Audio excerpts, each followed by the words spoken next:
మన Visakha steel plant కూడా ప్రైవేటీకరణ చేసే విధంగా ప్రయత్నాలు చేస్తా ఉంది.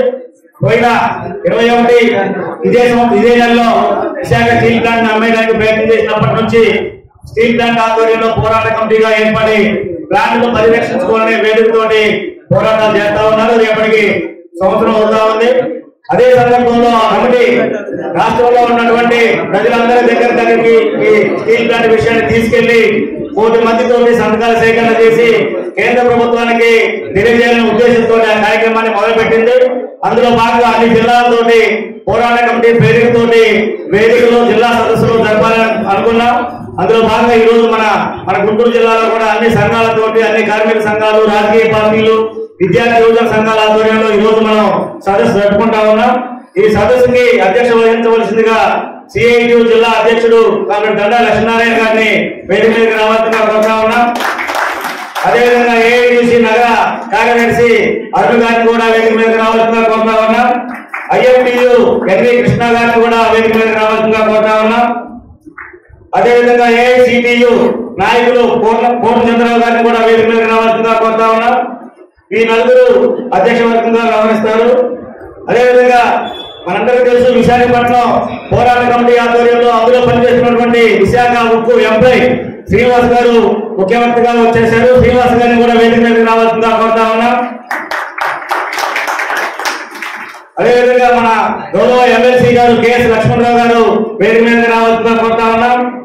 జె రామకృష్ణ గారు విశాఖ ఉక్కు పోరాట కమిటీ సభ్యులుగా ఉన్నారు. వారిని కూడా వేదిక మీదకి రావాల్సిందిగా కోరుతా ఉన్నాం. అదేవిధంగా సుబ్బారావు గారు స్టీల్ ప్లాంట్ పోరాట వేదిక నాయకులుగా ఉన్నారు. వారిని కూడా వేదిక మీదకి రావాల్సిందిగా కోరుతా ఉన్నాం. అదేవిధంగా లక్ష్మారెడ్డి గారు మద్యపాన విమోచన పోరాట కమిటీ చైర్మన్ లక్ష్మారెడ్డి గారిని కూడా వేదిక మీదకి రావాల్సిందిగా కోరుతా ఉన్నాం. లక్ష్మణ్ రెడ్డి గారిని కూడా వేదిక మీదకి రావాల్సిందిగా కోరుతా ఉన్నాం. అదేవిధంగా సిఐటియు రాష్ట్ర అధ్యక్షులు విశాఖ ఉక్కు పోరాట కమిటీ చైర్మన్ గా ఉన్నటువంటి నరసింహరావు గారు వచ్చి ఉన్నారు. వారిని కూడా వేదిక మీదకి రావాల్సిందిగా కోరుతా ఉన్నాం. ఐఎంటియు రాష్ట్ర నాయకులు మోహన్ గారు వేదిక మీదకి రావాల్సిందిగా కోరుతా ఉన్నాం. ఏఐటియుసి రాష్ట్ర నాయకులు మాల్యాద్రి గారిని కూడా వేదిక మీదకి రావాల్సిందిగా కోరుతా ఉన్నాం. ఐఎన్టీయూసి నాయకులు కేవీఎస్ ప్రసాద్ గారు రైల్వే ఎంప్లాయీస్ యూనియన్ నాయకులు వారిని కూడా వేదిక మీదకి రావాల్సిందిగా కోరుతా ఉన్నాం. మధ్యతరగతి ఉద్యోగుల నాయకులు రామకృష్ణ గారిని కూడా వేదిక మీదకి రావాల్సిందిగా కోరుతా ఉన్నాం. ఎల్ఐసి నుంచి పూర్ణచంద్రరావు గారు వేదిక మీదకి రావాల్సిందిగా కోరుతా ఉన్నాం. ఈ పోరాటానికి వివిధ రాజకీయ పార్టీలు అన్ని రాజకీయ పార్టీలు ఒక బీజేపీ మినహా అన్ని రాజకీయ పార్టీలు కూడా మద్దతునిస్తా ఉన్నాయి. అందుకని రాజకీయ పార్టీలు కూడా ఇందులో భాగస్వామ్యం కావాలనుకున్నాం. అందుకని ముందుగా సిపిఎం పార్టీ జిల్లా కార్యదర్శి కాబట్టి భాషం రామారావు గారిని కూడా వేదిక మీద రావాల్సిందిగా కోరుతా ఉన్నాం. సిపిఐ జిల్లా కార్యదర్శి జంగాల అజయ్ కుమార్ గారు వేదిక మీద రావాల్సిందిగా కోరుతా ఉన్నాం. అదేవిధంగా తెలుగుదేశం గుంటూరు జిల్లా పార్లమెంటరీ అధ్యక్షులు శ్రావణ్ కుమార్ గారు వచ్చున్నారు. వారిని కూడా వేదిక మీద రావాల్సిందిగా కోరుతా ఉన్నాం. నారాయణ బ్రహ్మయ్య గారిని కూడా వేదిక మీద రావాల్సిందిగా కోరుతా ఉన్నాం. రెడ్ స్టార్ నాయకులు మన్నా హరిప్రసాద్ గారు, కాళ్ళ శ్రీధర్ గారు, ఎంసీపీఐ నాయకులు వేదిక మీద రావాల్సిందిగా కోరుతా ఉన్నాం. అదేవిధంగా తూమాటి శివయ్య గారు ఎంసీపీఐ జిల్లా నాయకులు తూమాటి శివయ్య గారిని కూడా వేదిక మీద రావాల్సిందిగా కోరుతా ఉన్నాం. యూటీఎఫ్ జిల్లా అధ్యక్షులు ప్రేమ్ కుమార్ గారు వారిని కూడా వేదిక మీద రావాల్సిందిగా కోరుతా ఉన్నాం. ఆవాజ్ రాష్ట్ర నాయకులు ఎంఏ సిస్టీ గారిని వారిని కూడా వేదిక మీద రావాల్సిందిగా కోరుతా ఉన్నాం. అదేవిధంగా ఈ కార్యక్రమంలో విద్యార్థి యువజన సంఘాలు వచ్చి ఉన్నారు. వేదిక ఉద్దేశించి వారిని పిలవలేకపోతా ఉన్నాం. ఇప్పుడు ఈ కార్యక్రమాన్ని అధ్యక్షులు వారు ప్రారంభిస్తారు. వివిధ రాజకీయ పార్టీ నాయకులు, వివిధ ప్రజా సంఘాల నాయకులు, ట్రేడింగ్ నాయకులందరికీ, వివిధ ప్రజా సంఘాల నాయకులందరికీ విశాఖ ఉక్కు పరిరక్షణ, ప్రభుత్వ రంగ సంస్థ పరిరక్షణ సదస్సుకు వచ్చిన మీ అందరికీ హృదయపూర్వక ధన్యవాదాలు. మనకు తెలిసిన రాష్ట్రంలో ఏకైక పెద్ద ప్రభుత్వ రంగ సంస్థ విశాఖ ఉక్కు. ఈ విశాఖ ఉక్కు ప్రైవేటీకరణకు వ్యతిరేకంగా ప్రారంభమైన పోరాటం సంవత్సరం కాలం పూర్తి కాబోతుంది.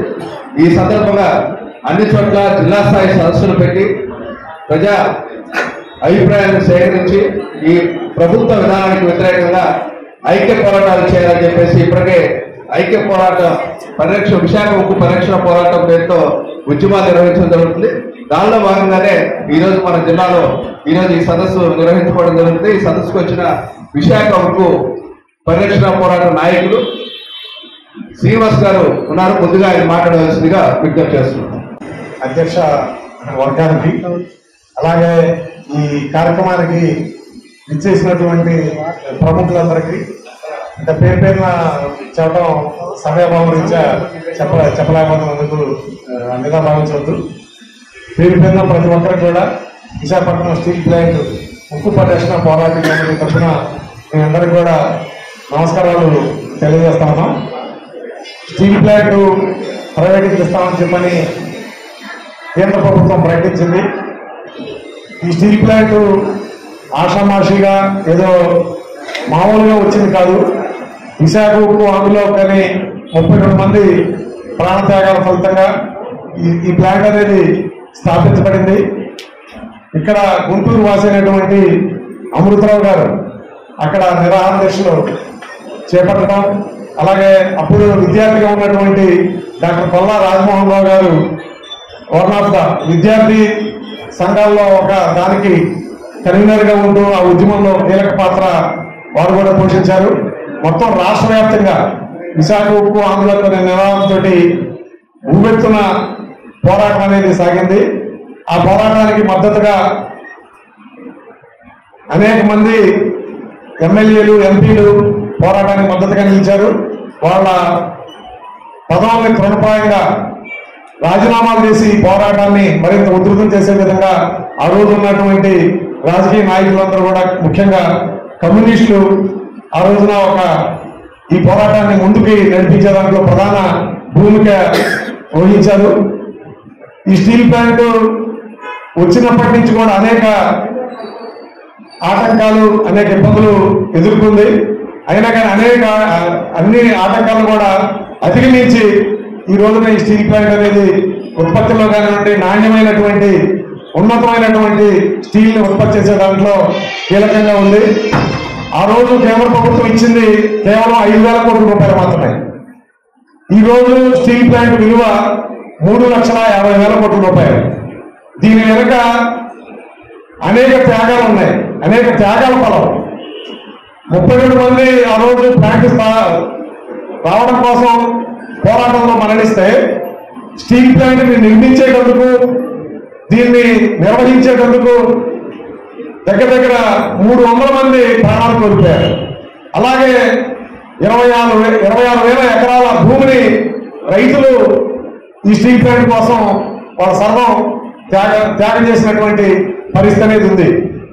అనేక త్యాగాల ఫలంగా 3,50,000 కోట్ల రూపాయలు విలువ కలిగినటువంటి ఈ స్టీల్ ప్లాంట్ ని అతి తక్కువ అంచనాతోటి కేంద్ర ప్రభుత్వం ఈ రోజున అమ్మాలని చెప్పనే ప్రయత్నం చేస్తా ఉంది. దీన్ని ఆపడం కోసం ఈ రోజుకి 349 రోజుల నుంచి మేము అక్కడ రిలే నిరాహార దీక్షలు అనేది చేస్తా ఉన్నాం. స్టీల్ ప్లాంట్ లో ఉన్నటువంటి అన్ని సంఘాలు, ట్రేడ్ యూనియన్లే కాకుండా బీసీ సంఘాలు, అలాగే ఎస్సీ/ఎస్టీ అసోసియేషన్, అధికారుల సంఘం, అన్ని సంఘాలు, వికలాంగుల సంఘం కానీ అన్ని సంఘాలు, స్టీల్ ప్లాంట్ లో ఎన్ని సంఘాలు అయితే ఉన్నాయో అన్ని సంఘాలు కలిపి ఒకే మాట మీదకి వచ్చి ఈ స్టీల్ ప్లాంట్ ని ప్రభుత్వ రంగంలోనే కొనసాగించాలని చెప్పిన పోరాటం అనేది జరుగుతూ ఉంది. ఈ ప్రమాదం అనేది మొదటిసారి కాదు, గతంలో కూడా అనేక సార్లు ఈ ప్రమాదం వచ్చింది. స్టీల్ ప్లాంట్ ముక్కలుగా అమ్మేస్తామని చెప్పని కూడా చెప్పిన పరిస్థితి అనేది గతంలో ఏర్పడింది. కానీ ఈ రోజు వరకు దేశంలో అనేక స్టీల్ ప్లాంట్లు లేదా ఇతర ప్రభుత్వ రంగ పరిశ్రమలు అమ్మగలిగారు. కానీ విశాఖపట్నం స్టీల్ ప్లాంట్ మాత్రం ఒక్క శాతం కూడా అమ్మకుండా ప్రజలందరి మద్దతుతో పోరాడి ఈ రోజు వరకు ఆపగలిగాం. భవిష్యత్తులో కూడా ఈ స్టీల్ ప్లాంట్ ప్రైవేటీకరించకుండా ఆపగలనేటటువంటి నమ్మకం మాకైతే ఉంది. అటువంటి విశాల మద్దతు అనేది ఈ రోజున ఈ స్టీల్ ప్లాంట్ పోరాటానికి రాష్ట్ర వ్యాప్తంగా అటువంటి మద్దతు అనేది లభిస్తా ఉంది. మేము కోరుతున్నది ఒకటే, ఈ రోజున మన రాష్ట్రం విడిపోయిన తర్వాత ఏకైక పెద్ద పరిశ్రమ ఏదైనా ఉందంటే విశాఖ ఉక్కు స్టీల్ ప్లాంట్. అలాగే విశాఖ నగరంలో అనేక ఇతర ప్రభుత్వ రంగ పరిశ్రమలు ఉన్నాయి. ఈ పరిశ్రమలని కానీ విశాఖ ఉక్కుని కానీ ప్రైవేటీకరిస్తే మన రాష్ట్ర పారిశ్రామిక వాడిగా ఉన్నటువంటి విశాఖపట్నం అభివృద్ధి, మన రాష్ట్ర అభివృద్ధి కుంటుపడేటటువంటి ప్రమాదం ఉంది. కాబట్టి మోడీ ఏదైతే బీజేపీ ప్రభుత్వం దీన్ని మూర్ఖంగా అదానీ అంబానీలకి కాలు చౌకగా కట్టబెట్టాలనే నిర్ణయానికి వ్యతిరేకంగా మొత్తం అందరూ కూడా పోరాడాల్సినటువంటి అవసరం అనేది ఉంది. మన ఆర్థిక వ్యవస్థకే ఇబ్బంది కలిగేదాన్ని మనం గమనించి మనందరం కూడా ఖచ్చితంగా పోరాడితే ఈ స్టీల్ ప్లాంట్ ని ప్రైవేటీకరణ జరగకుండా కాపాడగలిగే పరిస్థితి ఉంది. కొన్ని చోట్ల కొన్ని వాదనలు వినిపిస్తా ఉన్నారు. ఏమని స్టీల్ ప్లాంట్ అమ్మేశారు కదా, అమ్మేశారని ఒకళ్ళు అంటారు, ఆగిపోయిందని కొంతమంది అంటారు. ఇప్పటి వరకు స్టీల్ ప్లాంట్ అమ్మకం అనేది జరగలేదు. దీనికి లీగల్ అడ్వైజర్, ట్రాన్సాక్షన్ అడ్వైజర్ అనే వాళ్ళని కేంద్ర ప్రభుత్వం నియమించింది. వాళ్ళు స్టీల్ ప్లాంట్ కానీ వస్తే, అంచనా వేయడానికి కానీ స్టీల్ ప్లాంట్ వస్తే మేము దాన్ని అడ్డుకుంటామని చెప్పిన ప్రకటన చేశాం. ఈ రోజు వరకు వాళ్ళు అక్కడ అడుగు పెట్టలేకపోయారు. నిర్మలా సీతారామన్ గారు పర్యటనకు వచ్చినప్పుడు కూడా మేము పెద్ద ఎత్తున స్టీల్ ప్లాంట్ ప్రైవేటీకరణకు సంబంధించిన ఏదైతే మీ ప్రకటన ఉందో దాన్ని విరమించుకోవాలని చెప్పని మేము పెద్ద ఎత్తున నిరసన తెలియజేశాం. అలాగే జాతీయ సంఘాల నాయకుల్ని ఆహ్వానించి మాకు మద్దతుగా 10,000 మందితో పెద్ద ఎత్తున బహిరంగ సభ అనేది ఏర్పాటు చేశాం. అలాగే కొన్ని వేల మందితో మన రాష్ట్రం ఏర్పడిన తర్వాతే మన రాష్ట్రంలో తెలిసి మనకు ఉన్న పరిస్థితి, రాజకీయ పార్టీలు భిన్నమైనటువంటి వైఖరితో ఐక్యం కాని పరిస్థితి ఉంది. మన రాష్ట్రానికి ఎంత నష్టం జరుగుతున్నా ఐక్యం కాకుండా ఉండే పరిస్థితి ఉంది. కానీ దానికి భిన్నంగా విశాఖ ఉక్కు ఆంధ్రలోనే పోరాటం సాధించుకున్న ఈ స్టీల్ ప్లాంట్ కాపాడుకోవడం కోసం మేము అన్ని రాజకీయ పార్టీలని పిలిచి అక్కడ బహిరంగ సభ అనేది నిర్వహించాం. ఆ బహిరంగ సభకి మన రాష్ట్రంలో ఉన్నటువంటి ప్రధాన రాజకీయ పార్టీలు అన్ని కూడా వచ్చి ఏకోన్ముఖంతో మాకు మద్దతు ఇవ్వడం అనేది జరిగింది. నేను కోరేది ఏమిటంటే ఇప్పుడున్న ఈ స్టీల్ ప్లాంట్ ని కాపాడుకోవాలంటే మోడీ చాలా మూర్ఖంగా ముందుకు వెళ్లి స్టీల్ ప్లాంట్ అమ్మాలని చూస్తా ఉన్నారు. అలాగే డిమానిటైజేషన్ పైప్ లైన్ పేరుతోటి ఇతర ప్రభుత్వ పరిశ్రమలు కూడా అమ్మాలని చెప్పనే ప్రయత్నం అనేది చేస్తా ఉన్నారు. దీనిలో అవినీతి తప్ప రెండోది లేదు. పూర్తి అవినీతి.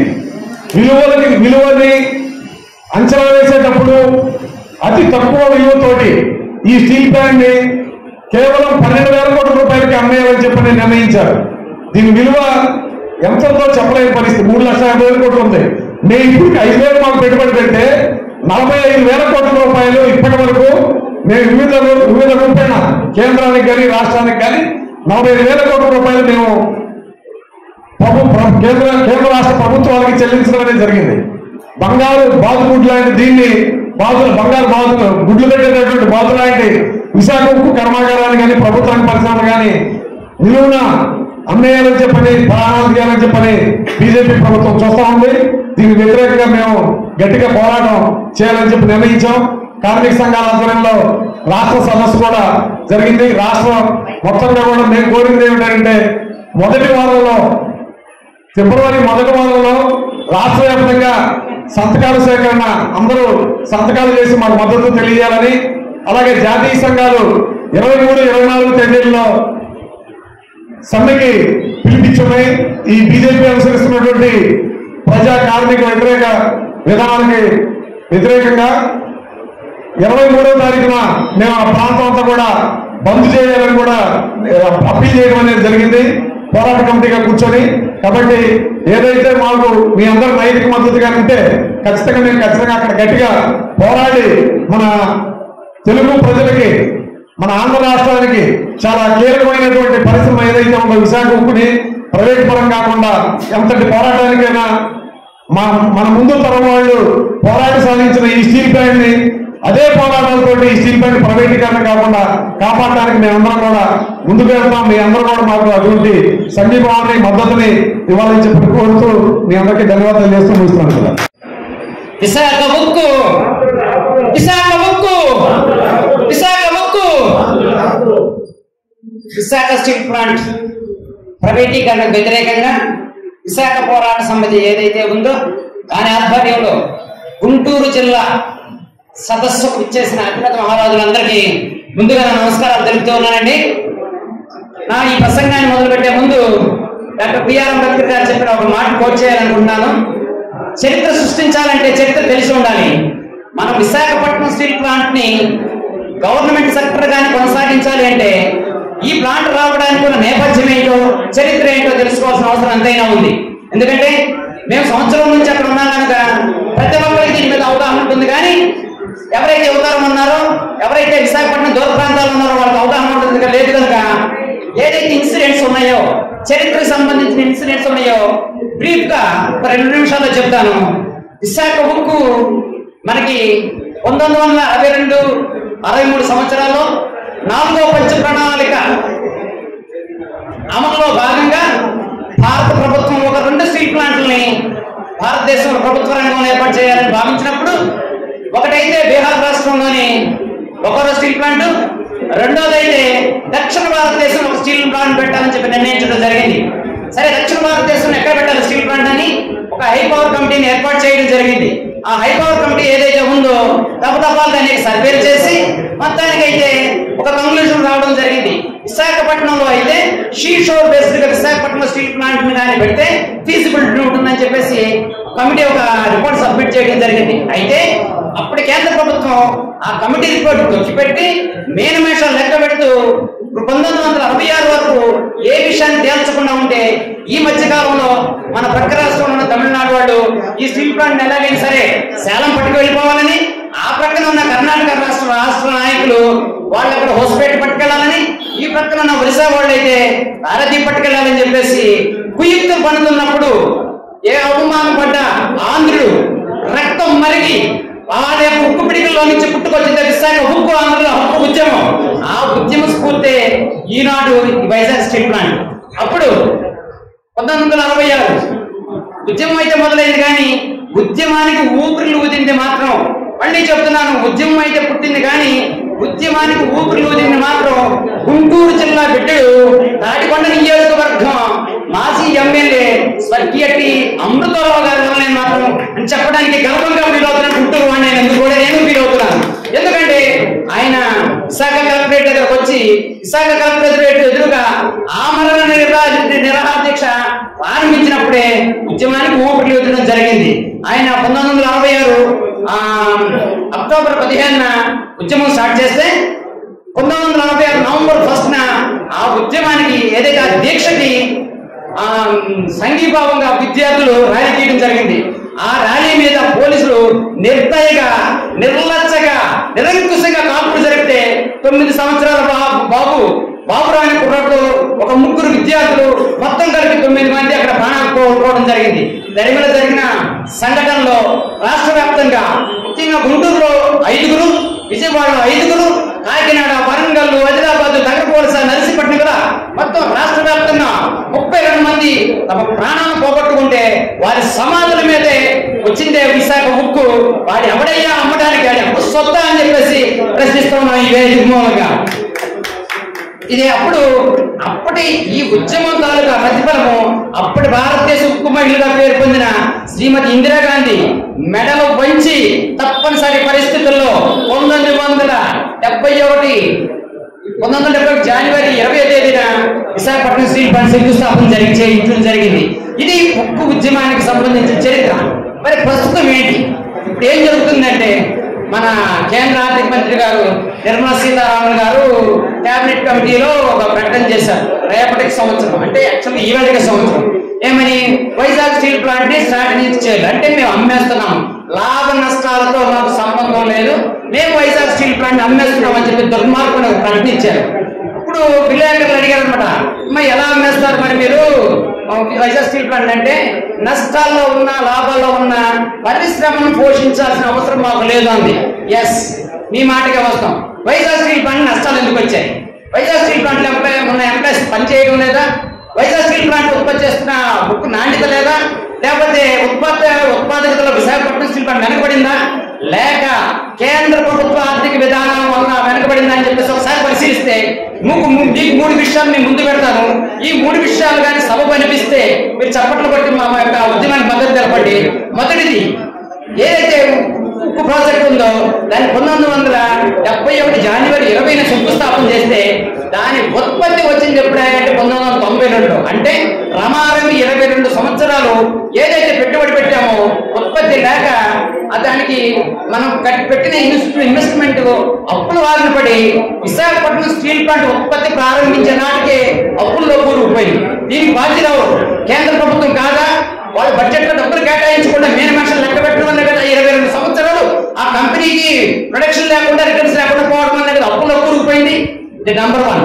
నెంబర్ 2, ప్రభుత్వ రంగంలో భారతదేశంలో ఉన్న ప్రభుత్వ రంగ స్టీల్ ప్లాంట్లు కావచ్చు, ప్రైవేట్ రంగంలో ఉన్న స్టీల్ ప్లాంట్లు కావచ్చు, పేపర్ మీద ఉన్న స్టీల్ ప్లాంట్లు, మళ్ళీ చెప్తున్నాను పేపర్ మీద ఉన్న స్టీల్ ప్లాంట్లు, వీటన్నిటికీ కూడా సొంత గనులు ఉన్నాయి. కానీ 30 సంవత్సరాల ఉత్పాదకతల్లో బ్రహ్మాండమైన ప్రపంచ స్థాయి ఉక్కుని ప్రొడ్యూస్ చేస్తున్న స్టీల్ ప్లాంట్ కి గనులు లేదు.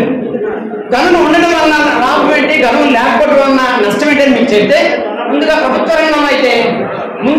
రంగంలో అయితే సైన్లో ఉన్న స్టీల్ ప్లాంట్లు ఏదైతే ఉన్నాయో దానికి 200 సంవత్సరాలు సరిపడే మైన్స్ కేటాయించారు. 200 సంవత్సరాల వరకు వాళ్ళు మైన్స్ తవ్వుకున్న ఇంకా వాళ్ళకి మైన్స్ ఉంటాయి.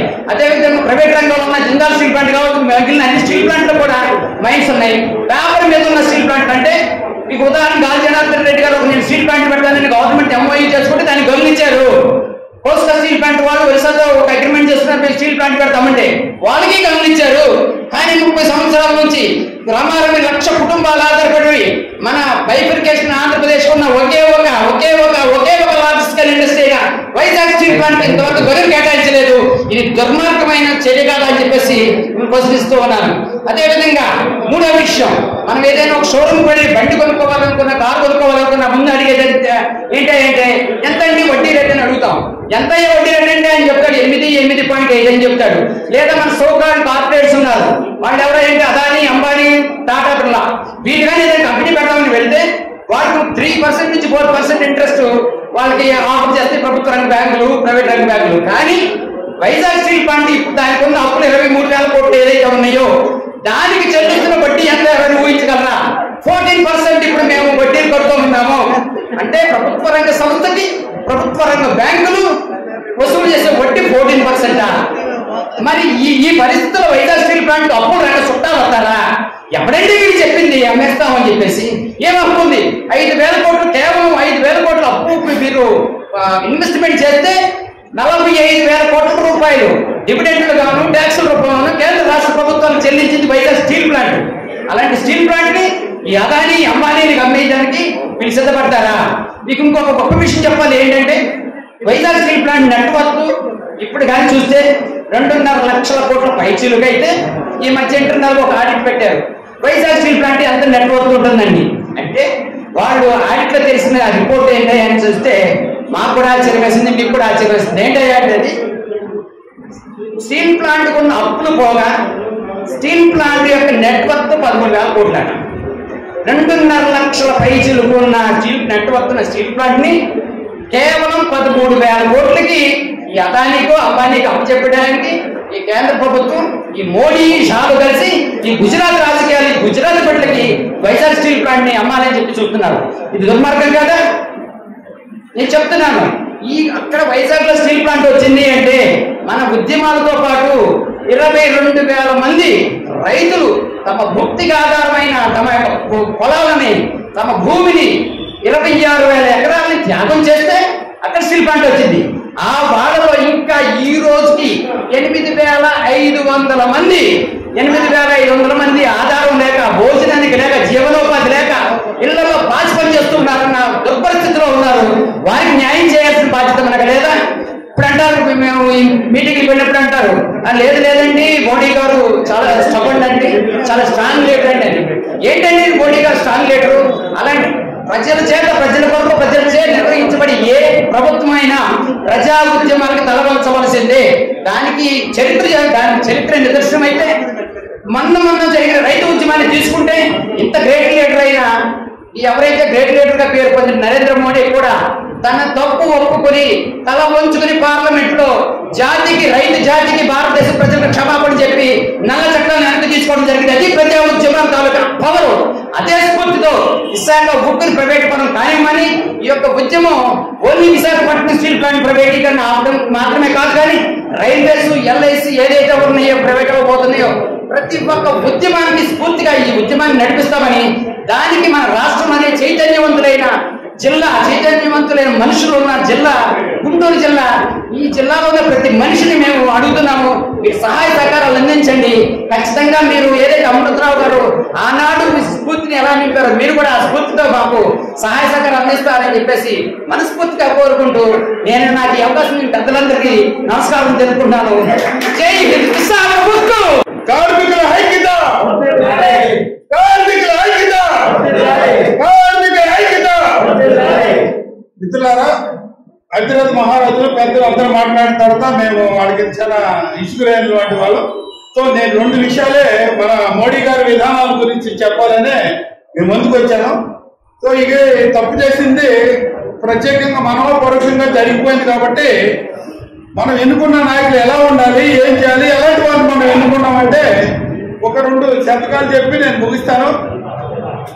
అల్ప బుద్ధి గలవానికి అధికారం ఇచ్చిన దొడ్డ బుద్ధి గలవాడి పారదోలు కుక్క నాకెడి చెప్పు నాకెడి కుక్క చెరుకు పెరుగునటయ్య విశ్వదావిరామ వినురవేమ.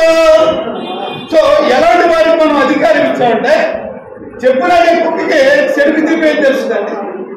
అలాగే కనకము సింహాసనమున ఒక తునకము కూర్చుండ కూడా ఇప్పుడు ఎలాంటి వారు మనం సింహాసనం మీద కూర్చి వారి నుంచి మనం ఈ ఫలితాలు ఆశించాలంటే ఎలా దొరుకుతాయి మనకి ఫలితాలు?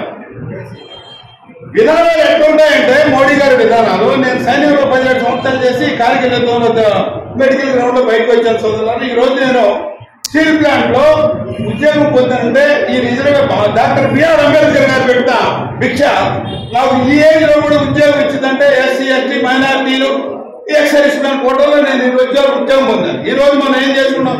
మనం ఈరోజు రిపబ్లిక్ డే. రిపబ్లిక్ అంటే మనం ఎప్పుడైనా కానీ ఏం చేసుకున్న స్వాతంత్రం కానీ ఏం సంపాదించిన ఉద్యమాలతో వచ్చింది. ఈ ఉద్యమాన్ని మనం కాపాడుకోవాలంటే మనం ఎంత పట్టుకుతో ఒక పోరాటం అనే యుద్ధంలో ఎందుకు చెప్పడం అనేది జరగకుండా మీ అందరూ కూడా ఇంకో మన నిర్మలా సీతారామన్ గారిని కూడా ఒక చిన్న పద్యం చెప్పి మేము ముగిస్తాను సూత్రులారా. చదువని ఎంత కలిగినను రసజ్ఞత ఇంచుక సాలకున్న నా చదువు నిరర్థకంబుకున్న సంయుతులు ఎవ్వరు ఎచ్చడం వదులుగా మంచి కూర ఉప్పు లేక రస పుట్టగా నేర్చినదయ్య భాస్కర. తాము చదువుకుని కానీ చదువుకున్న అజ్ఞానం ఏం చేస్తుంది ఏం లేదు, మొత్తం తోలు బొమ్మ వ్యవహారమే ఉంది. కనుక ఎంత చదువుకున్నా కానీ రసజ్ఞత ఇంచుక చాలకున్నా నా చదువు నిరర్థకం. కనుక మనకు ఉపయోగపడే వ్యక్తిని మనం ఎన్నుకోవాలి. సెలక్షన్ ఎవరైతే వామపక్షాలు ఈ రోజు తిరగబడాలంటే ఏ ఉద్యమైనా మన వామపక్షాలు ముందుకు పోయి ఎంతో పోరాటానికన్నా ఒక వృక్ష కార్మికుడి దగ్గర నుంచి ఒక బిల్డింగ్ కార్మికుడు కానీ ఇళ్లలో పనిచేసి ఎవరికి ఏ చిన్న సేమ్ పుట్టినా కానీ మరి ఉద్యమాలు మరి నరసింహరావు గారు అంటే మాకు ఎంతో అభిమానం. ఆయన మరి ఎక్కడుంటారో ఏముంటారు ఎప్పుడెక్కడ ఉంటారో ఎలా ఉంటారో ప్రత్యక్షమైపోతారు సమయాన్ని. సో వాళ్ళందరికీ కూడా నా మనస్ఫూర్తి జైభీములు తెలియజేసుకుంటూ మిత్రులారా మీ గుంటూరు నుంచి ఉద్యమానికి పుండు పుట్టు కాబట్టి ఈ ఉద్యమాన్ని ఇంకా మీరు ముందుకు తీసుకెళ్లవాలని మనకి ఎలా అయితే ఉందో ఈక్వాలిటీ లిబర్టీ ఫెటర్నిటీ అనే అంబేద్కర్ గారు ఈ రాజ్యానికి ఈ రోజు ఆమోదించబడింది. అది మనకు దొరుకుతుందా లేదా నమ్మించి మీరందరూ కూడా ఈ యొక్క ఉద్యమానికి మద్దతు పలికినందుకు విశాఖపట్నం పోరాట కమిటీ తరఫు నుంచి మీ అందరూ కూడా హృదయపూర్వక జయభీములు తెలుపుకుంటూ ముగిస్తున్నాం సోదరులారా. లక్ష్మణరావు గారు, నరసింహరావు గారు, వివిధ రాజకీయ పార్టీల ప్రతినిధులు, ట్రేడింగ్ నాయకులందరికీ ముందుగా అభినందనలు తెలియజేసుకుంటున్నాను. నేను జనచైతన్య వేదిక తరఫున మాట్లాడుతున్నాను. ఈరోజు భారతదేశంలో అధికార పార్టీలకి కార్పొరేట్ సంస్థలకి అవినాభావ సంబంధం గణనీయంగా పెరుగుతూ కార్పొరేట్ శక్తుల్ని మరింత బలోపేతం చేసి వారికి విపరీతంగా ప్రభుత్వ ఆస్తులను సహజ సంపదను సహజ వనరులను కట్టబెట్టి తద్వారా వారి నుండి రిటర్న్ గిఫ్ట్లు పొంది ఎన్నికల్లో గెలవాలనేది ఈరోజు అధికార పార్టీలో ప్రధానంగా కనపడుతుంది. నేను ఎకనామిక్స్ విద్యుత్గా పనిచేశాను. 1906లో టిస్కో అనే పేరుతో టాటా ఇన్స్టిట్యూట్ స్టీల్ కంపెనీ 1906లో వస్తే ఆనాడు భారతదేశం పారిశ్రామిక అభివృద్ధి కావడానికి ఒక ప్రైవేట్ రంగంలో ఉన్న ఒక దేశభక్తియుతమైన టాటా లాంటి సంస్థ ఇనుమును తయారు చేయడానికి పెట్టుబడులు సమకూర్చి ఈ రాష్ట్రాన్ని దేశాన్ని ముందుకు తీసుకెళ్ళడానికి కృషి చేసింది. కానీ స్వాతంత్రం వచ్చిన తర్వాత పెద్ద పెద్ద పెట్టుబడిదారులు కార్పొరేట్ శక్తులు ముందుకు రాని పరిస్థితుల్లో ప్రభుత్వాలే ముందుకు వచ్చి నాగార్జునసాగర్ లాంటి ప్రాజెక్టులు, శ్రీశైలం ప్రాజెక్టులు, రైల్వేలు, ఎల్ఐసీలు రకరకాల ప్రజలకు ఉపయోగపడేవి, ప్రజలకు నిరంతరం ఉపయోగపడేవి, సమాజం ముందుకు వెళ్ళడానికి ఉపయోగపడేవి, సమాజంలో పరిశ్రమలు, వ్యవసాయం, ఇతర రంగాలు వేగంగా అభివృద్ధి కావడానికి ఉపయోగపడే వాటన్నిటి మీద లక్షలాది కోట్ల రూపాయలు పెట్టుబడి పెట్టి వాటిని అభివృద్ధిలో తీసుకొచ్చాం. కానీ ఈరోజు భూముల విలువ పెరిగిన తర్వాత వీటిని ఆదాయానికి, అంబానికి, ఇంకోరికి కట్టబెట్టడం ద్వారా ఎక్కువ డబ్బు ఎన్నికల సమయంలో వారి నుంచి తీసుకోవచ్చు, తద్వారా అధికారంలో రావచ్చు, వారికి కావాల్సిన మీడియానంతా వారికి అందించు. ఈరోజు భారతదేశంలో ఉన్న మీడియాలో 80% మీడియా 1-2 సంవత్సరాల చేతుల్లో ఉండిపోతుంది. సో మీడియా వారి ద్వారా కంట్రోల్ అవుతుంది, వారి ద్వారా ఆ రాజకీయ పార్టీకి కావాల్సిన డబ్బు వస్తూ ఉంది. ఈ కుట్రలో భాగమే విశాఖ ఉక్కు అమ్మకాలు పెట్టిందని నేను అనుకుంటున్నాను. ఇది ఒక విశాఖ ఉక్కుతో ఆగదు. ఈ దేశంలో విపరీతంగా వందలాది వేలాది ఎకరాల భూములు ఉన్న అన్ని ప్రభుత్వ సంస్థల్ని అప్పచెప్పడానికి ప్రయత్నం జరుగుతాం. వాళ్ళకి ఎంపీ సీట్లు ఇస్తాం, వాళ్ళని మంత్రులుగా తీసుకొస్తాం, వాళ్ళని పార్లమెంట్లో నాయకులుగా మారుస్తాం, వారిని ప్రజల దగ్గరికి తీసుకెళ్తాం, వారే ఈ దేశాన్ని, ఈ సమాజాన్ని ముందుకు తీసుకుపోతున్నారనే భ్రమం కల్పిస్తాం. ఇవన్నీ ఈరోజు జరుగుతాం. ప్రజాస్వామ్యంలో ఒక గొప్ప విషయం ఏంటంటే ఏ రాజకీయ పార్టీ అయినా ప్రజా అభిప్రాయానికి అనుగుణంగా నడుచుకోవాలి. మోడీ లాంటి వ్యక్తి వ్యవసాయ చట్టాలు తీసుకొచ్చిన తర్వాత అది కేవలం ఉత్తర భారతదేశం ఉద్యమంగా కాకుండా దేశవ్యాప్తంగా రైతాంగం అంతా కదిలిన తర్వాత, ప్రజలు వారిని వినిపించిన తర్వాత, ఎన్నికల సమయం దగ్గరకు వచ్చే క్రమంలో ఆ 3 నల్ల చట్టాలని రద్దు చేసుకున్న పరిస్థితి. అదేవిధంగా మనం ఈ విశాఖ ఉక్కు ఆంధ్ర సప్తమైనటువంటి ఒక ఆత్మగౌరవ నినాదంతో ఏర్పడిన ఈ సంస్థని అభివృద్ధి చేసుకోవాలి, ముందుకు తీసుకెళ్లాలంటే, ఈ కార్పొరేట్ శక్తుల చేతుల్లో మొక్కలు చూడాలంటే తప్పనిసరిగా ప్రజాభిప్రాయ సేకరణ జరగాలి. ప్రజలందరూ ఈ ఉద్యమం అనుకున్నారు. రాజకీయాలకు అతీతంగా అందరినీ కలుపుకుని రైతు ఉద్యమాన్ని నిర్మించాలి. ఆ కృషి పెద్దలు నరసింహరావు లాంటి వారి నేతృత్వంలో జరుగుతుందని ఆశిస్తూ జనచైతన్య వేదిక పూర్తి సంపూర్ణ మద్దతుని అందిస్తుందని తెలియజేస్తూ సెలవు. Thank you. ఈరోజు విశాఖపట్నం ఉక్కు కర్మాగారం పరిరక్షణ సదస్సుకి వేదిక మీద అనేక ట్రేడ్ యూనియన్ నాయకులు, పెద్దలు అనేక మంది ఉన్నారు. వేదిక ముందు కూడా నరసింహరావు గారు ఈ స్టీల్ ప్లాంట్ ఉద్యమంలో గత సంవత్సర కాలంగా చాలా ప్రధాన పాత్ర వహిస్తున్నటువంటి వ్యక్తి సిహెచ్ నరసింహరావు గారు ఉన్నారు. వారు ఒకసారి, అంటే నాకు తెలుసు, అందరికీ తెలిసి ఒకసారి పరిచయం నరసింహ గారు చాలా ముఖ్య పాత్ర ఆయన పోషిస్తా ఉన్నారు. అలాగే శ్రావణ్ కుమార్, గంగాల అజయ్ కుమార్ గారు, పాశ్వ రామారావు, శ్రీధర్, అనేక మంది పెద్దలు ఉన్నారు, అనేక యూనియన్ నాయకులు ఉన్నారు. వాస్తవంగా నేను ఉపన్యాసం ఏమను ఒక తీర్మానం, యాక్చువల్ ఈ తీర్మానాన్ని కొల్లా రాజమోహన్ గారు ప్రవేశపెట్టారు. వాడు అనివార్య కారణాలు, వాళ్ళ అనివార్య కారణాలు తరుణం వచ్చింది, అందుకని వాడు రాలేకపోయారు. వాళ్ళ బదులు నేను ఈ తీర్మానాన్ని ప్రవేశపెట్టబోయే ముందు 2 మాటలు. ఉక్కు కర్మాగారం, నేను కూడా విశాఖపట్నంలో 6 సంవత్సరాలు చదువుకున్నాను. దాని పెరుగుదల, దాని స్థాపన చూస్తూ చదువుకున్నటువంటి వ్యక్తిని. ఉక్కు కర్మాగారం ఆంధ్రప్రదేశ్ సంబంధించి అది హక్కు, విశాఖ ఉక్కు ఆంధ్రుల హక్కు. అయితే మోడీ ప్రభుత్వం దాన్ని ప్రైవేటీకరణ చేస్తామని ప్రకటించాక 1 సంవత్సరం కాలం నుంచి ఉద్యమం జరుగుతుంది. విశాఖపట్నం బేస్డ్గా విశాఖపట్నం ఉక్కు ఫ్యాక్టరీ దగ్గర కోరమన్నపాలెం అనే గ్రామం ఉంటుంది. గ్రామం అయినప్పుడు అది అక్కడ జరుగుతుంది. గాజువాక చుట్టూ ఉక్కు ఫ్యాక్టరీ. వాళ్ళు సంవత్సరం నుంచి నిర్మాణాధ్యక్షులుగా ఇంకో రూపంలో చేస్తున్నారు. ఒకసారి బంద్ కూడా చేశాం. కానీ మిగిలిన 12 జిల్లాల్లో తగినంత ఉద్యమం జరగలేదని నాకున్న అభిప్రాయం. అందువల్ల దాన్ని ఆపాలి అంటే రైతాంగ ఉద్యమం స్ఫూర్తి అంటాం మనం. రైతాంగ ఉద్యమం ప్రధానంగా ఢిల్లీ చుట్టుపక్కల జరిగిన దేశమంతా రకరకాల పద్ధతుల్లో మన సంఘీభావాన్ని ప్రకటించాం. అది కూడా ఒక కారణం. మిగిలిన జిల్లాల్లో కూడా జరగాలి. అందుకని నా సజెషన్ ఏంటంటే నాయకత్వానికి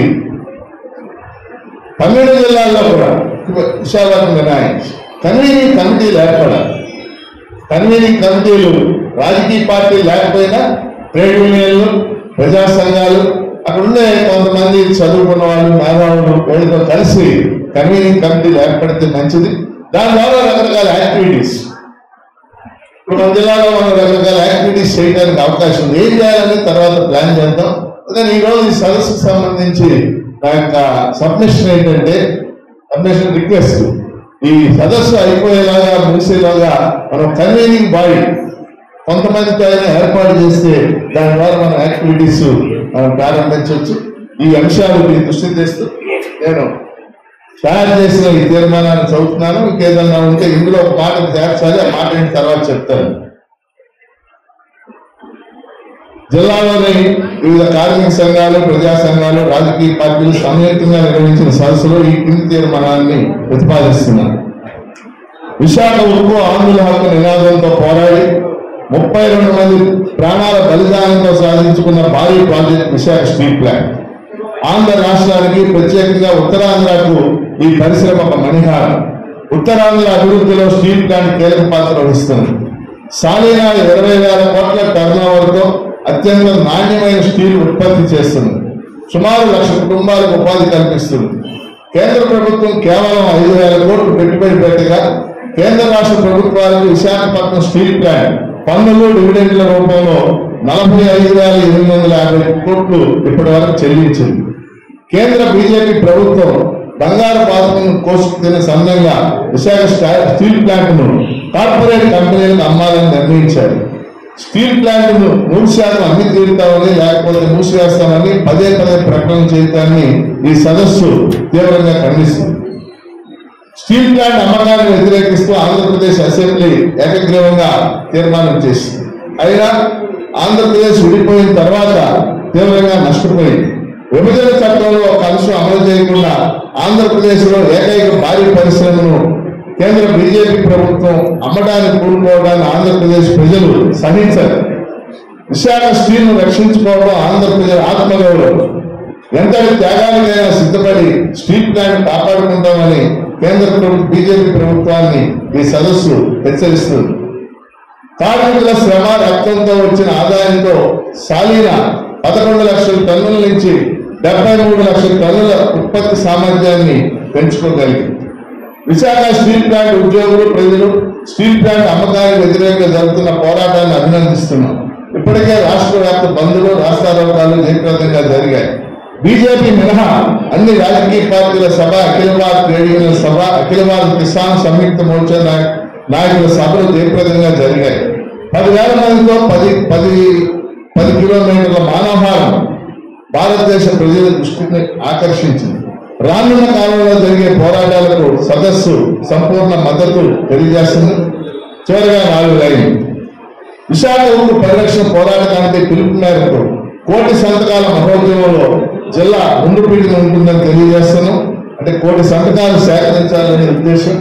అది కూడా ఆ యాక్టివిటీ మన జిల్లాలో చేయాలంటే ఒక కన్వీనింగ్ బాడీ ఏర్పడాలి. జిల్లా పరిషత్, మండల పరిషత్, పంచాయతీల్లో కూడా తీర్మానాలు చేసి సంతకాలు చేయించాలని ఈ సదస్సు విజ్ఞప్తి చేస్తుంది. జిల్లా కేంద్రంలో రాబోయే కాలంలో రిలే నిర్వహణ శిబిరం ఏర్పాటు చేయడానికి కృషి చేస్తామని నిర్ణయిస్తున్నాం. ఈ తీర్మానాన్ని అందరూ ఆమోదించాలని, బలపరచాలని కోరుతాం. అయితే నేను ఈ తీర్మానం రాయలేదు. దీనికి ఒక మాట యాడింగ్ ఏంటంటే, ఆంధ్రప్రదేశ్ అసెంబ్లీ తీర్మానాన్ని ఆమోదించి అంతవరకు సంతోషం. కానీ ఆంధ్రప్రదేశ్ ప్రభుత్వం ఇంకా చొరవ తీసుకోవాలనేది నా ఉద్దేశం. ఆంధ్రప్రదేశ్ ముఖ్యమంత్రి జగన్మోహన్ రెడ్డి గారి ఆధ్వర్యంలో ఒక అఖిలపక్ష మీటింగ్ పెట్టి అఖిల పక్షాన్ని ఢిల్లీ తీసుకెళ్లి అక్కడ ప్రాతినిధ్యం చేసి ఒక మాట కూడా ఉంటే బాగుంటుంది అనేది నాకున్న అభిప్రాయం. జరుగుతా లేదు వేరే చర్చ, కానీ డిమాండ్ చేయడంలో తప్పేమీ లేదు. సో ఆ వాక్యాన్ని కూడా చేర్చుదాం. దీన్ని మీ ఆమోదాన్ని పెడుతున్నాం. ఈ యొక్క తీర్మానాన్ని ఆమోదిస్తే మరొకసారి చెప్పలు పడవలసిందిగా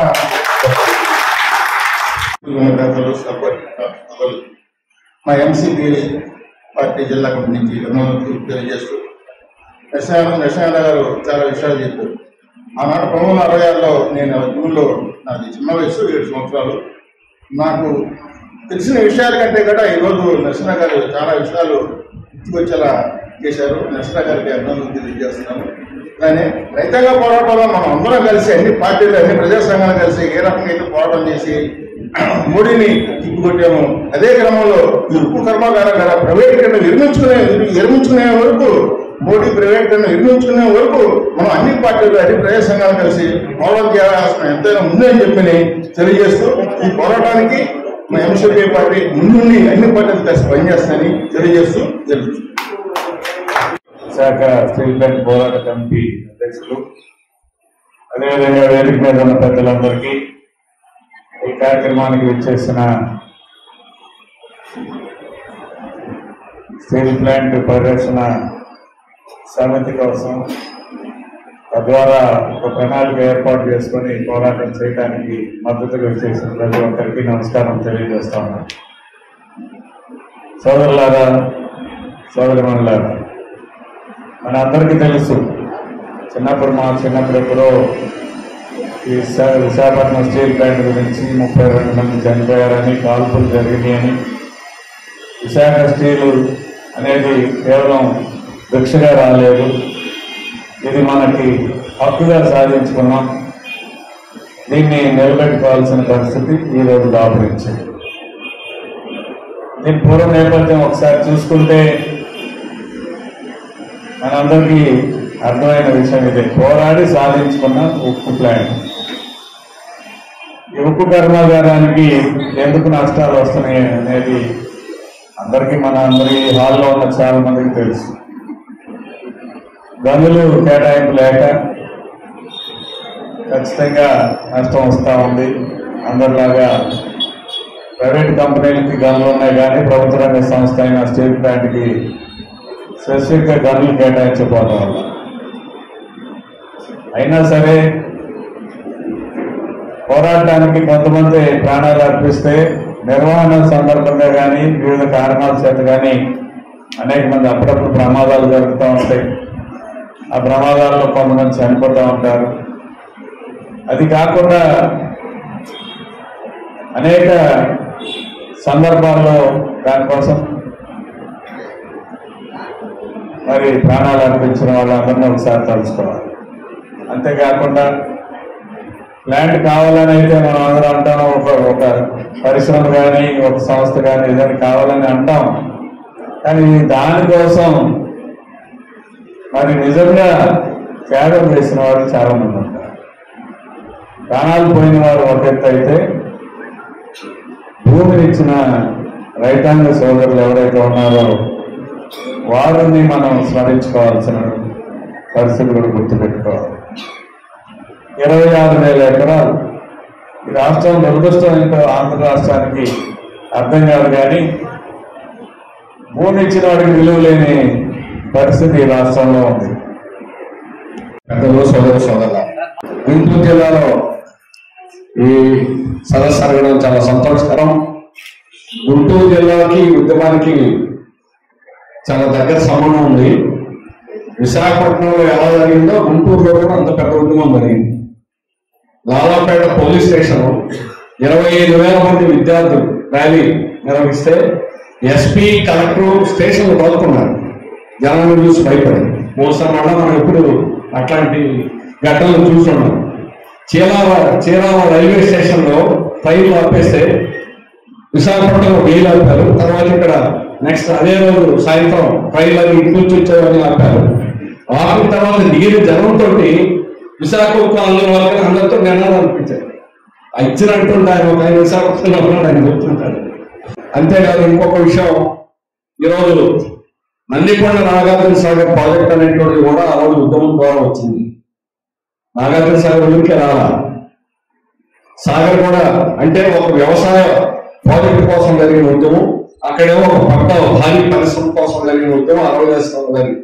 తర్వాత ఇప్పుడు ఆంధ్ర రాష్ట్రంలో అభివృద్ధి కోసం నిజంగా జరిగినటువంటి పోరాటాలు అనేటువంటి చాలా తక్కువ. అందువల్ల అలాగే ఈ ఉద్యమంలో ప్రత్యక్షంగా పాల్గొన్న వాళ్ళు నాకు కేఎం శ్రీనివాస్ గారు చెప్పారు, రాజమోహన్ గారు, కొల్లా రాజమోహన్ గారు అక్కడ స్టూడెంట్, ఇద్దరు కన్వీనర్ ఇంజనీరింగ్ కాలేజీ హెచ్ఏ చనిపోయారు ఆయన, తర్వాత కొల్లా రాజమోహన్. ఈయన ఎక్కడో రాజమోహన్ గారిని అప్పుడు ఆయన కూడా చదువుకున్న వాళ్ళు చెప్పారు. ఈరోజు పద్మశ్రీ అవార్డు వచ్చారు రాజనారాయణ గారు, ఆయనే చెప్పారు. అయితే కొల్లా రాజమోహన్ గారిని తెలియదు, ఈయనని తెలియదు. నేను ఆ పేరు పట్టుకోవడానికి 2 ఏళ్ళు పట్టినా.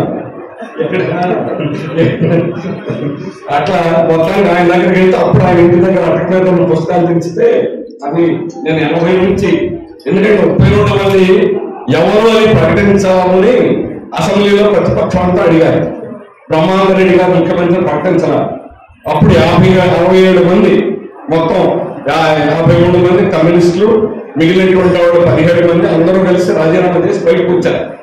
కానీ రికార్డులో తర్వాత కూడా ఎక్కడ 32 పేర్లు లేవు. అందుకని ఆ పేర్లు దొరకల. 10 రోజులు ఆర్కేవ్స్ లో, హైదరాబాద్ ఆర్కేవ్స్ లో 66 జరిగింది. 66 పేపర్లన్నీ తీసి ఇంత ముక్కలు, చిన్న చిన్న ముక్కలన్నీ దొరికాయి.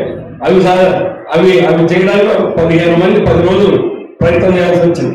మద్రాస్ హిందూ పత్రిక 150 సంవత్సరాల రికార్డు ఉన్న వాళ్ళ ఆర్కేవ్స్ లో వాళ్ళకి డబ్బులు పెట్టి 4 రోజులు తిరిగి నవంబర్ 1వ తేదీ ఫైల్ జరిగితే 2వ తేదీ కేంద్ర కేబినెట్ జరిగింది. హిందూలో రాశాడు మొదట ఫస్ట్ పేజ్ లో కేబినెట్ ఏం నిర్ణయం చేసిందని. అంటే మేము పోట్లాడితే మేము పరిశ్రమ ఇస్తామనుకున్నారు, మేము ఇవ్వం అని ప్రకటించాం. అట్లా ఈ ఉద్యమం అనేటువంటిది ఇక్కడ అమృతరావు గారు ఇందాక చెప్పారు, శ్రీనివాస్ గారు, ఆయన ఈ జిల్లా వాడే, అలాగే చివర రామకృష్ణ గారు ఆయన తోడు, ఆయన ఇక్కడ వాడే. ప్రతి మండలంలో 1-2, అలాగే చాలా మంది వ్యాపారాలు బళ్ళు వచ్చి అక్కడ పనిచేశాయి. నేను వాళ్ళతో కలిసి వాళ్ళకి డబ్బులు ఇవ్వలేదంటే కాంట్రాక్టర్తో పోట్లాడి 1980లో పోట్లాడి వాళ్ళకి డబ్బులు ఇప్పించాల్సి వచ్చింది. అట్లా నిర్మాణంలో 40-45 వేల మంది పనిచేశారు. రాష్ట్ర వాళ్ళు కూడా ఊరికి వచ్చింది కాదు, కొన్ని వేల మంది చనిపోయారు నిర్మాణంలో కూడా. ఈరోజు మీరు ఇక్కడ ఉన్నవాళ్ళు ఎవరైనా కూడా స్టీల్ ప్లాంట్ చూడాలి. 25 కిలోమీటర్లు చుట్టుకుంటారు. లోపల ఒక నిమిషంలో 2 కిలోమీటర్ల దూరం స్టీల్ రాడ్ వచ్చేస్తుంది. న్యూస్ లో కానీ చూసినట్లయితే అట్లాంటి భారీ పరిశ్రమ అనేది మన రాష్ట్రంలో ఉండడం మనకెంతో గర్వకారణం. ఈ రోజు అది ప్రైవేట్ వాడి చేతుల్లోకి వెళ్తే పోస్కో దక్షిణ కొరియా నుంచి చిన్న దేశం, వాడికి ఇవ్వాలని ఈరోజు గవర్నమెంట్ ప్రయత్నం చేస్తుంది. 2015 నుంచి ప్రయత్నం చేస్తుంది. అందుకని దాన్ని ఈ రోజు మనం కాపాడుకోవడం అనేటువంటి మన ఆత్మగౌరవ పోరాటంగా ఆంధ్రప్రదేశ్ యొక్క హక్కు అయినటువంటిది విశాఖ స్టీల్ ప్లాంట్ ఆ రోజు ఎకరా 1250 రూపాయలకు ఇచ్చారు. కలెక్టర్ గారు అర్జున్ రావు గారని అప్పుడు భూములు స్వాధీనం చేస్తున్న ఆయన నాకు ఇప్పటికీ ఫోన్ చేస్తుంటారు అప్పుడప్పుడు. రైతులు ఎంత ఇస్తారని అడగల, ఎందుకని మనం పోట్లాడాం, మాకు స్టీల్ ప్లాంట్ కావాలి. వచ్చిన తర్వాత ఎంత ఇస్తారని అడగకుండానే రైతులు గవర్నమెంట్ 1250 రూపాయలు నిర్ణయించింది అంతే.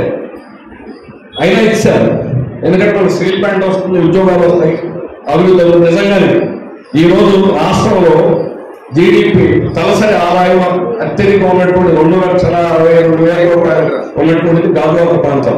ఎందుకని అక్కడ ప్రతి ఇంట్లోనూ ఒక కాంట్రాక్ట్ వర్కరు, పర్మనెంట్ వర్కరు ఒక ఆఫీస్ లో ఉన్నారు, లేదా వాళ్ళకి సర్వీస్ చేసేవాళ్ళు.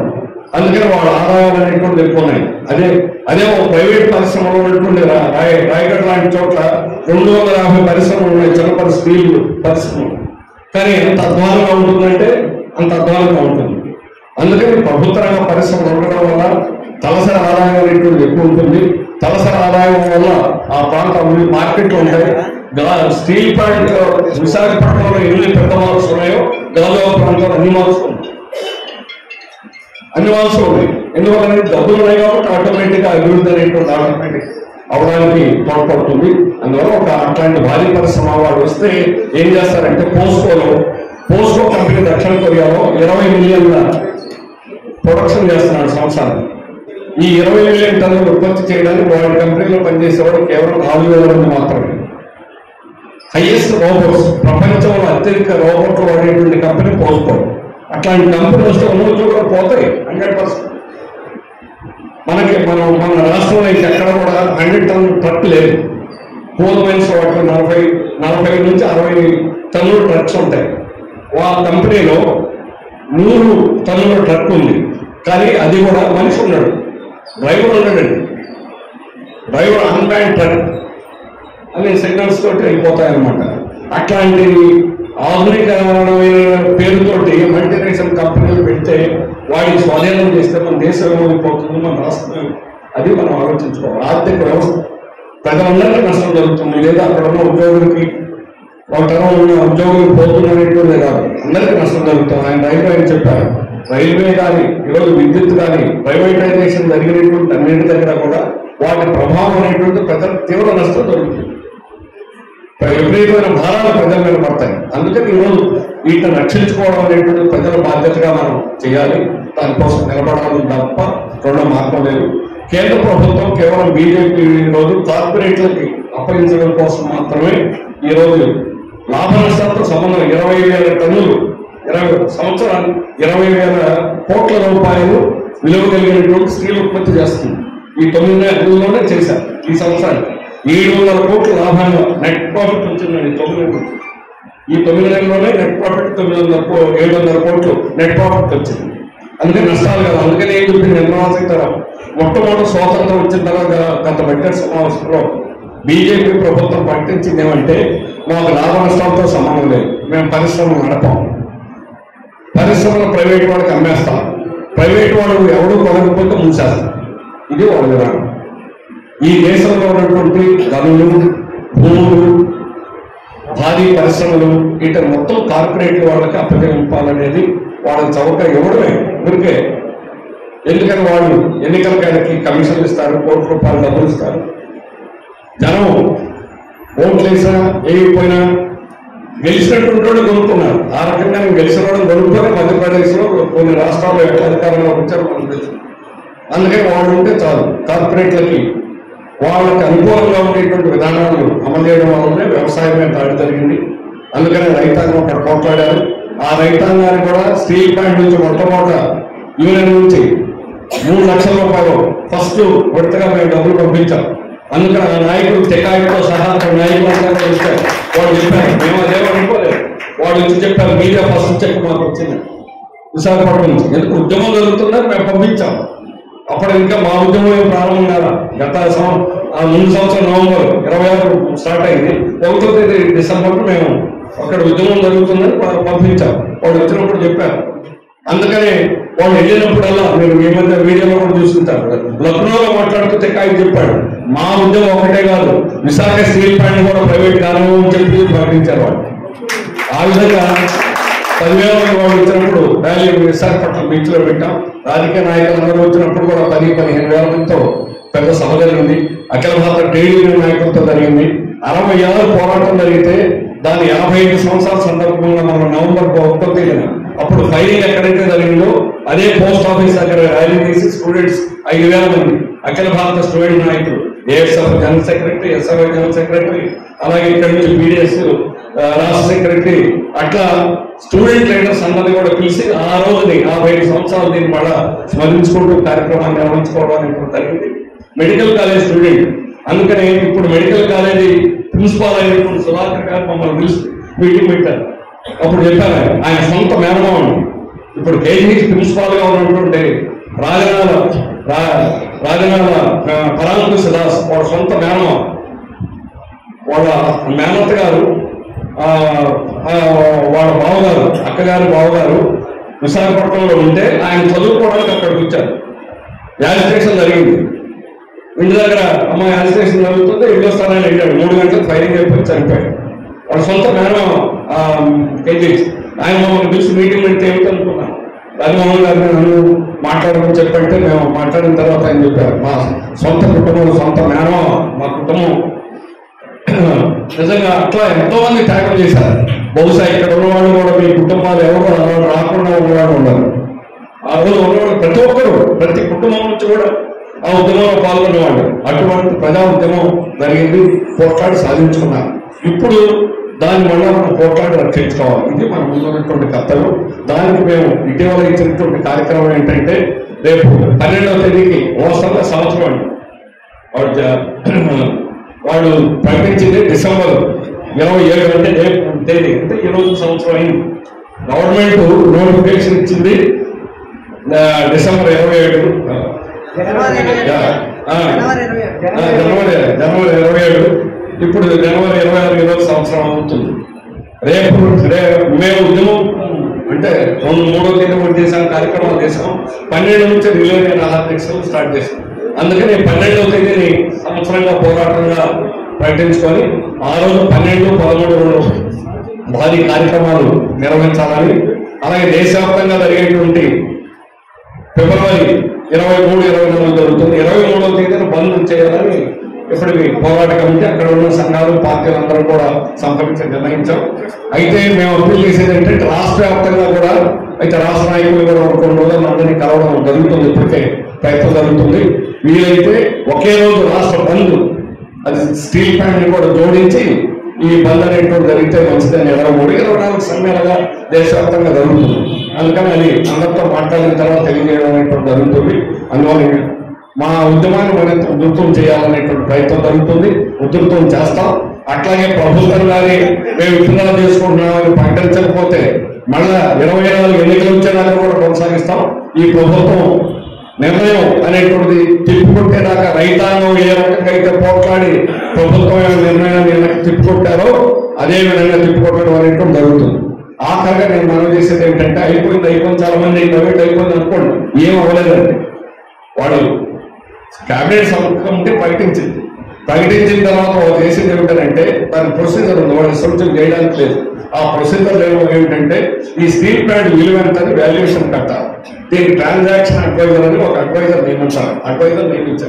దానికి కూడా అడ్వైజర్ ఎవరు 3 సార్లు ద్వారా 4వసారి అడ్వైజర్ వాళ్ళే తెచ్చుకొని అమెరికన్ కంపెనీ ఒక కంపెనీ తోటి ఒక అడ్వైజర్ నియమించారు. ఈ అడ్వైజర్ కి 2 నుంచి 3 సంవత్సరాలు టైం ఇచ్చారు. ఆ అడ్వైజర్ లోపలికి వచ్చి ఆ కమిటీ వాళ్ళు పరిశీలన చేయాలి. ప్రతి విభాగాన్ని, స్టీల్ ప్లాంట్ ఆస్తులన్నింటినీ పరిశీలన చేసి దాని వాల్యుయేషన్ దాన్ని కట్టాలి. వాళ్ళని మేము లోపలికి రాను, ప్రాణాలు పోయినా కూడా లోపలికి ఆ కమిటీ రాకుండా నవంబర్ 9వ తేదీ రావాలని ప్రయత్నం చేశారు. 1000 మంది వాళ్ళు వస్తారని, ఇంకా వాళ్ళ అడ్రస్ లేదు, వాడు ఎక్కడున్నా కూడా తెలియకుండా వెళ్ళిపోయారు. అలాగే మేనేజ్మెంట్కి చెప్పి ఆ రోజు నుంచి ఎవడో బయటపడడం అనేవాడానికి లేదు. తర్వాత మరుసటి మేనేజ్మెంట్ అనేది ఎక్కడ సెల్లా నుంచి ఎలక్షన్ కమిషన్ వచ్చారు, మన స్టీల్ ప్లాంట్ చూడటానికి టెస్టింగ్ చేయలేదు. ఎలక్షన్ కమిషన్ అంటే కాదని వెళ్ళలేదు కదా, ఎలక్షన్ కమిషన్ కాదు, వాడు బాగుంచడం రానేమో. అందుకని ఇప్పటిదాకా ఎవరు కూడా రానేమో. ఆ విధంగా అడుగడుగునా వాడు ఏ ప్రయత్నం చేసినా అడ్డుకోవడం అనేటువంటి జరుగుతుంది. వాల్యుయేషన్ కమిటీ రిపోర్ట్ రావాలి. అది వచ్చిన తర్వాత ఎక్స్ప్రెషన్ ఆఫ్ ఇంట్రెస్ట్ అని, ఎవరైనా దీన్ని కొనడానికి ఇంట్రెస్ట్ ఉన్నారా అని గెజిట్ నోటిఫికేషన్ ఇవ్వాలి. అది కూడా ఆ ఎక్స్ప్రెషన్ ఎవరు వచ్చినా కూడా అది చల్లదు. దాని తర్వాత బిడ్డింగ్ వెళ్ళాలి. ఆ బిడ్డింగ్ లో ఎవరు వస్తాడు అనేది మేము తెలుసుకుంటాం. అందుకని సుద్దాల అశోక్ తేజ గారు పాట రాశారు, ఎవరు రాకపోయినా ఎవరు అమ్మేది. ఆ పాట మాకు ఒక పెద్ద ఇన్స్పిరేషన్ మా ఉద్యమాన్ని. ఆ విధంగా ఈ రోజు కూడా ఎవడు వస్తాడు అనేటువంటి దీని మీద నిలేసి ఈరోజు ఈ పోరాటం అనేటువంటి జరుగుతుంది. ఆంధ్రప్రదేశ్ యొక్క మీ అందరి యొక్క మద్దతు ఉంది కాబట్టి అన్ని రకాలు మేము ఏ పిలిపించినా కూడా అన్నింటినీ కూడా రాష్ట్రంతో కూడా స్పందించి బంద్ కూడా ఇదివరకు రాష్ట్రంతో కూడా జరిగింది. అందువల్ల భవిష్యత్తు కూడా ఆ విధంగా మీరు సహకరించాలని కోరుతూ నాకు అవకాశం ఇచ్చినందుకు ప్రత్యేకంగా ధన్యవాదాలు తెలియజేస్తున్నాను. Welcome to our YouTube channel. Don't forget to like, subscribe and share the videos.